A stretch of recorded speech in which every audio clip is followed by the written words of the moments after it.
Hver ber ábyrgð á því að klára afsalið? Stutta svarið fasteignasalinn. Þetta náttúrulega miðað við að fasteignin hafi verið keypt og seld hjá fasteignasala og afsalið lokagjörningurinn. Fasteignasalinn, hann boðar í afsal og sendir kaupendum og seljendum uppgjörið, svokallað lögskilu uppgjör, þar sem á að borga til dæmis uppgjör fasteignagjalda og fráveitukjalda og þess háttar.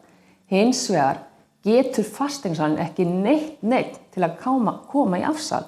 Ef að það til dæmis ágreiningur milli kaupanda og seljenda, kaupandinn heldur út í gallakröfu, þá getur fasteignasalinn ekki skikkað kaupandann í að koma og skrifa undir afsal og ef að kaupandinn á til dæmis eftir að greiða einhverju lokagreiðslu til seljanda, þá getur fasteignasalinn heldur ekki skikkað seljandann til að mæta og skrifa undir afsalið.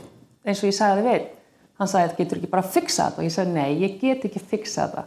En hins vegar, ef að allt í góðu standi, þá það fasteignasalinn sem boðar í afsal og þá fer fram loka uppgjör. Og það gífurlega mikilvægt að klára afsalið vegna þess að kaupendur og seljendur eru meðeigendur þangað til afsali lýkur. Það þýðir að sá sem býr í íbúðinni, það að kaupandinn, hann getur ekki veðsett hana eða endurselt hana nema hann sé orðinn afsalshafi.